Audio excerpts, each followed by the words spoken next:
पत्रकार मित्रांचं मनापासून स्वागत करतो। आज आमदार सचिन तेंडुलकर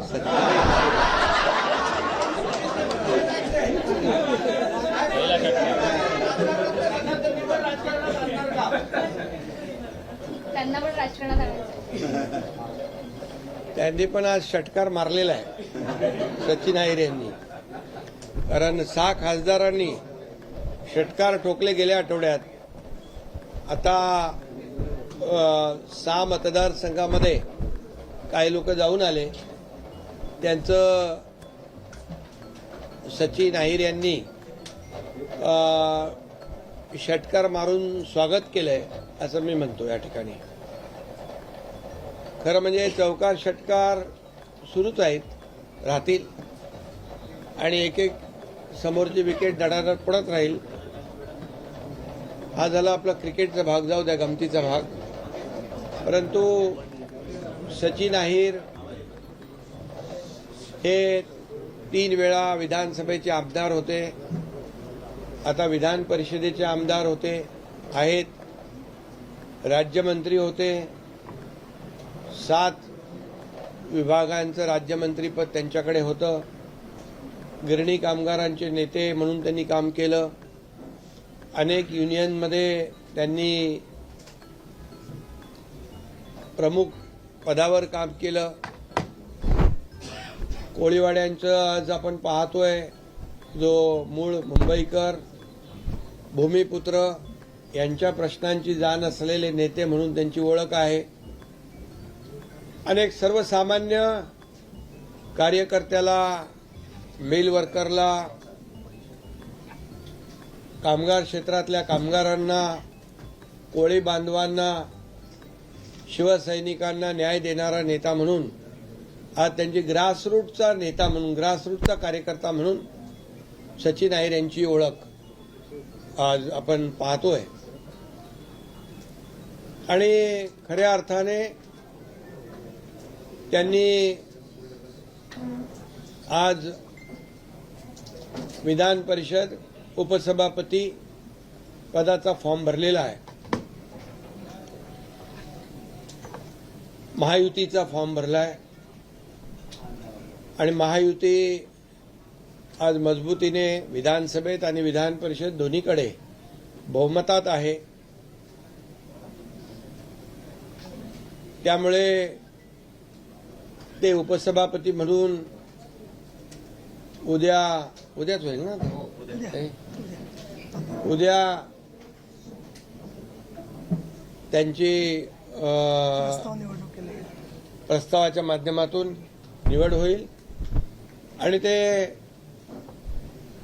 फक्त मुंबई पुरता नाही तर महाराष्ट्रामध्ये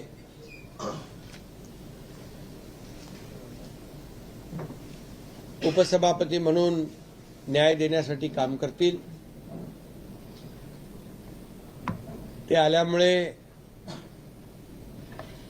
शिवसेनेची देखील ताकद मुंबईमध्ये, पुण्यामध्ये, महाराष्ट्रामध्ये, इतर ठिकाणी कामगार क्षेत्रात असेल, इतरही जे त्यांनी केलेल्या कामाचे विभाग आहेत त्याच्यामध्ये ताकद वाढेल। आणि खऱ्या अर्थाने ताकद वाढण्यापेक्षा एक कार्यकर्त्यांच्या पक्षामध्ये, शिवसेना हे कार्यकर्त्यांचा पक्ष आहे। मी नेहमी सांगतो, मी मुख्यमंत्री असताना देखील कार्यकर्ता म्हणून काम केलं, त्यामुळे हा कार्यकर्त्यांचा पक्ष आहे, कार्यकर्त्यांचा सन्मान वाढवणारा पक्ष आहे। आणि म्हणून अशा पक्षा म्हणजे माझ्यासोबत त्यांनी काम करण्याचा निर्णय घेतलेला आहे। एक टीम म्हणून ते काम करण्यामध्ये त्यांचं हातखंडा आहे आणि म्हणून मी त्यांचं मनापासून स्वागत करतो, मनापासून त्यांना खूप खूप शुभेच्छा देतो। गेल्या काही काळामध्ये आपण पाहिलं की 2022ला देखील ज्यावेळेस बाळासाहेबांच्या विचारांची शिवसेना किंबहुना विचार पुढे नेण्याचा निर्णय आम्ही घेतला आणि 2022ला उठाव झाला मला वाटतं आज 30 तारीख आहे आणि 30 जूनलाच मला वाटतं 30 जून 2022 रोजी माझा शपथविधी मुख्यमंत्री पदाचा झाला होता आणि आजही 30 जून आहे. हा योगायोग आहे समजा. परंतु 2.5 वर्षामध्ये मुख्यमंत्री पदाच्या कारकिर्दीमध्ये जी कामं महायुतीने केली, मी आणि सुरुवातीला देवेंद्रजी आम्ही दोघंच होतो, दोघांनी टीम म्हणून काम केलं 2.5 वर्ष. या राज्यामध्ये जे गेल्या अनेक वर्षापासूनचे प्रलंबित असलेले प्रकल्प त्याला चालना दिली आणि पायाभूत सुविधा मध्ये महाराष्ट्र नंबर 1 ला आणला. त्यामध्ये आपल्याला माहित आहे महाविकास आघाडीच्या काळात महाराष्ट्र विकास कामात थोडा बॅकलॉग होता, ही वस्तुस्थिती होती. ती भरून काढण्याचं काम आम्ही केलं आणि मग महाराष्ट्र इन्फ्रास्ट्रक्चरमध्ये नंबर 1 झाला, जीडीपीमध्ये नंबर 1 झाला, स्टार्टअपमध्ये नंबर 1 झाला, एफडीआयमध्ये नंबर 1 झाला आणि महाराष्ट्र वेगवान गतीने धावू लागला. आणि त्याचबरोबर मुख्यमंत्री माझी लाडकी बहीण योजनेसारख्या अनेक योजना आम्ही राबवल्या, कल्याणकारी योजना आम्ही राबवल्या आणि म्हणून पुन्हा एकदा या महाराष्ट्रातल्या जनतेने आम्हाला महायुतीला पुन्हा एकदा राज्यामध्ये आशीर्वाद दिला आणि ती घोडदौड आता सुरू आहे. आणि म्हणूनच शिवसेनेवर विश्वास दाखवतायत. आम्ही दिलेला शब्द पाळणारे लोक आहोत.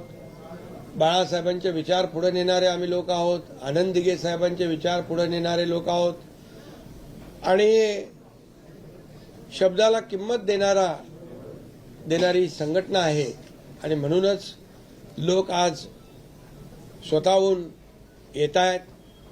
आज मागच्याच आठवड्यात पाहिलं आपण, संपूर्ण देशामध्ये महाराष्ट्रामध्ये एक 6 खासदारांनी सोबत येण्याचा निर्णय घेतला. त्यांचं मी पूर्वीच स्वागत केलेलं आहे.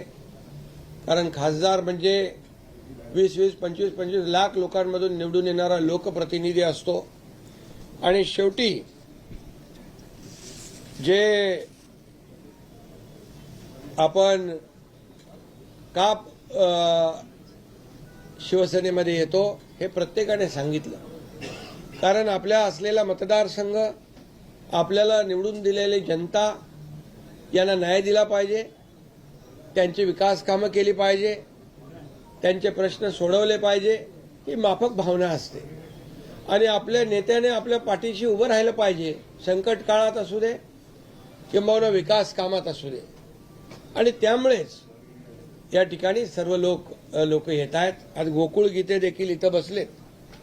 ते देखील निवडून आल्यावर त्यांनी देखील शिवसेनेसोबत सहयोगी सदस्य म्हणून काम सुरू केलं आणि त्यांनी देखील भावना व्यक्त केल्या की माझ्या लोकांना न्याय द्यायचा आहे.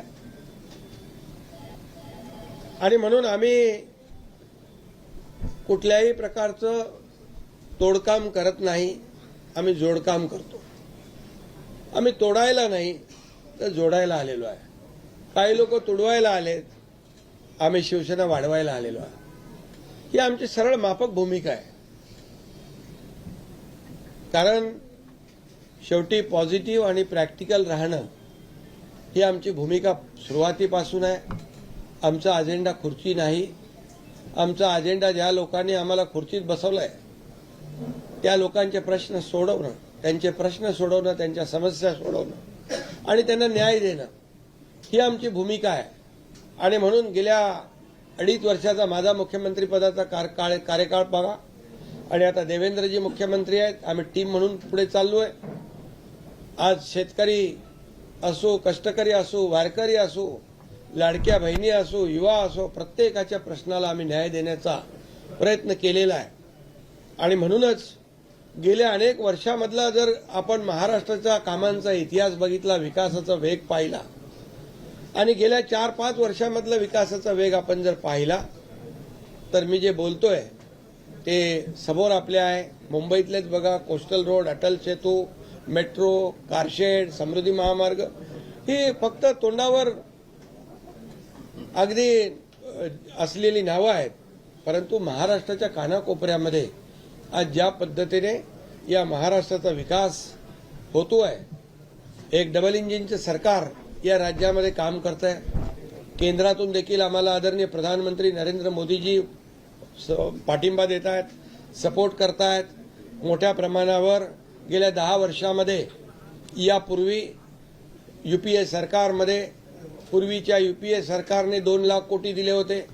मोदीजींच्या सरकारने आम्हाला 10 वर्षामध्ये 12 लाख कोटी रुपये दिले. ही शेवटी केंद्र आणि राज्य मिळून हे डबल इंजिनचं सरकार आमचं काम करत आहे आणि म्हणूनच वेगवान पद्धतीने या राज्याचा विकास आम्ही करतोय. मोठ्या प्रमाणावर गुंतवणूक इथे येते. Infrastructure, skill development, connectivity, skill manpower, या सगळ्या गोष्टी ज्या आहेत या सगळ्या आम्ही या ठिकाणी पुरवतोय आणि म्हणूनच हे राज्य पुढे जात आहे. आणि म्हणून लोकप्रतिनिधींना काय पाहिजे? लोकप्रतिनिधींना विकास पाहिजे. लोकप्रतिनिधींना त्यांच्या मतदारसंघातल्या लोकांना न्याय देण्याची आवश्यकता आहे आणि त्यासाठी ते येत आहे. बाब्या दुसऱ्याचं ते कार्ट, असं जे काही सुरू आहे आणि आताही काही लोक काय काय म्हणतायत त्याच्यावर मी काय बोलू इच्छित नाही. परंतु मी आपल्याला एवढंच सांगतो की आम्ही ज्या पद्धतीने पुढे जातोय, एक विकासाचा अजेंडा घेऊन आम्ही पुढे जातोय. सर्वसामान्य माणसाच्या जीवनामध्ये बदल घडवण्याचा एक निर्धार घेऊन आम्ही पुढे जातो. या महाराष्ट्राचा विकास अधिक जोमाने कसा होईल ही भूमिका घेऊन पुढे जातो आणि म्हणून लोक येत आहेत, म्हणून लोक जॉईन होत आहेत. आणि म्हणूनच मी आज सचिन अहिर यांचं मनापासून अभिनंदन करतो आणि मनापासून त्यांना शुभेच्छा देतो. मगाशी माझं त्यांच्या तोंडून माझं सचिन तेंडुलकर असताना, खरं म्हणजे ते अष्टपैलू आहेत, बॅटिंग बॉलिंग सगळं करतात ते, गुगली पण सांभाळतात आणि गुगली पण सांभाळतात. आज गुगली टाकलेली आहे. त्यामुळे आता आज एक चांगला कार्यकर्ता ग्रासरूटचा आज सोबत काम करायला आलाय, त्याचं मी अभिनंदन करतो.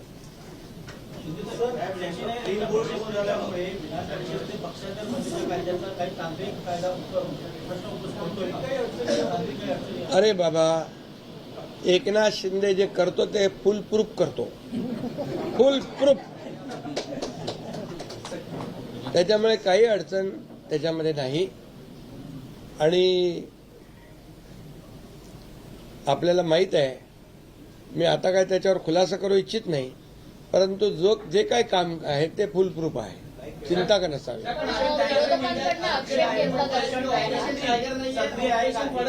विधानसभेचे आमदार तुमच्या संपर्कात आहेत का?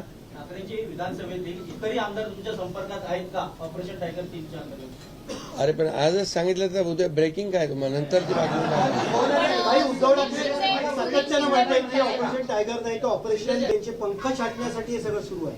मी एक तुम्हाला सांगू का, जी व्यक्ती देवेंद्रजींना ते मुख्यमंत्री असताना त्यांनी 2019ला माझ्या समोरची गोष्ट आहे, 50 फोन केले, एकही फोन उचलला नाही. आणि त्यांची भाषा काय होती, एक तर तू राहशील नाही तर मी राहीन, अशा प्रकारची भाषा बोलणारे महाविकास आघाडीच्या सरकारच्या काळात देवेंद्रजींवर खोटे गुन्हे दाखल करणे, त्यांच्या सागर बंगल्यावर पोलीस पाठवणे, एवढ्या पातळीवर जाणारे, अशा प्रकारचं एकदम त्यांना पुतना मावशीचं प्रेम आलेलं आहे. हे मगरमच्छ के आंसू आहे. देवेंद्रजी हुशार आहेत, त्यांना कळतंय सगळं. त्यामुळे मी आणखी याच्यावर जास्त मला वाटत नाही बोलण्याची आवश्यकता आहे, कारण आणखी त्याला उदाहरणं मला देता येतील. रंग बदलणारे कोण असतं? इतक्या जलद गतीने रंग बदलणारा मी कधी नाही पाहिला.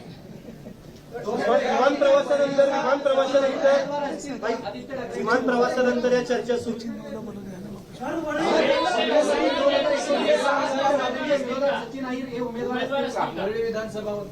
अरे बाबा तुम्ही आताच कशाला वेळ आहे त्याला 3 वर्ष आहेत इथले अजून. पुढचे आमदार तुमच्या शेजारी बसलेत असं म्हणायचंय का? कारण आता आमदारच आहेत ते. आदित्य ठाकरे आता ते आमदार आहेत आणि आता ते उपसभापती म्हणून बसणार आहेत. पण आदित्य ठाकरेंना हरवणारे आमदार तुमच्या शेजारी बसले. आम्ही असं कोणालाही बघून कुठलाही मतदारसंघ डोळ्यासमोर ठेवून काम करत नाही, निर्णय घेत नाही. त्यामुळे जसं जसं वेळ येईल तसं तो निर्णय होईल. त्यांच्याच मतदारसंघातले सुनील शिंदे म्हणतायत की पक्षाने आत्मचिंतन केलं पाहिजे. सुनील शिंदे आमच्या लोकांनी आता आत्मपरीक्षण केलं पाहिजे.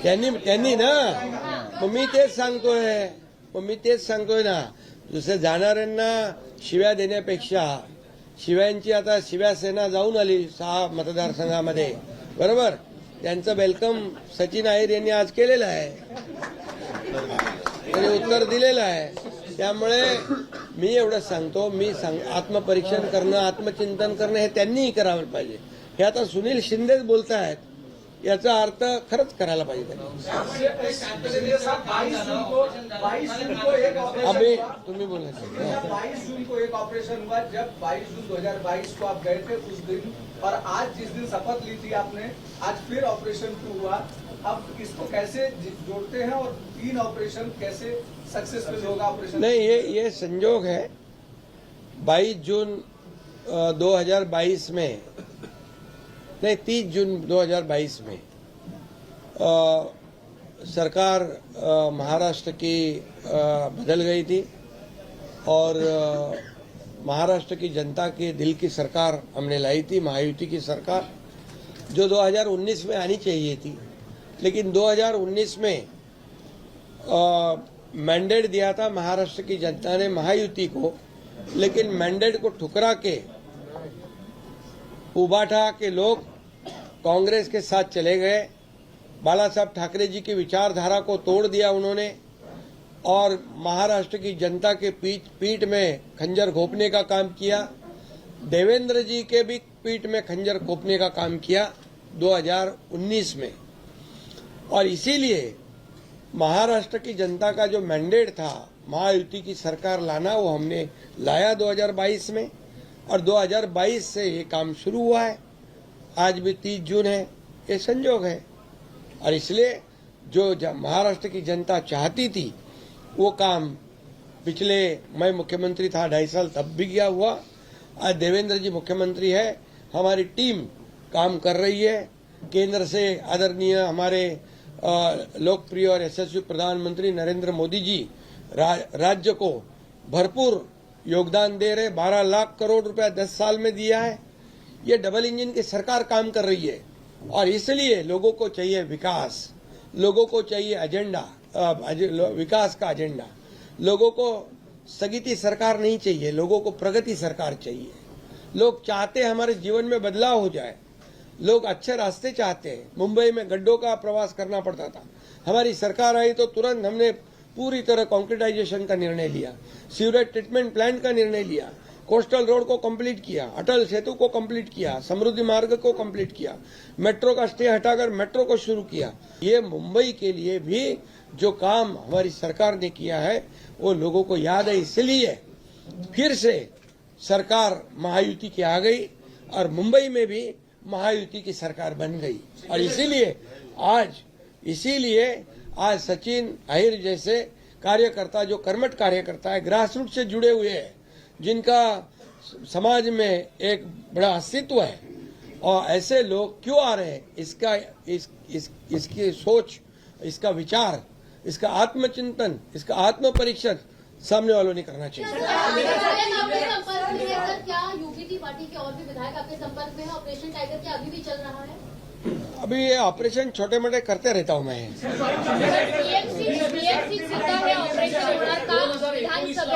आता बघा, तुम्हाला मी आज सचिन अहिर यांच्याबद्दल सांगितले, आता ते बोलतील.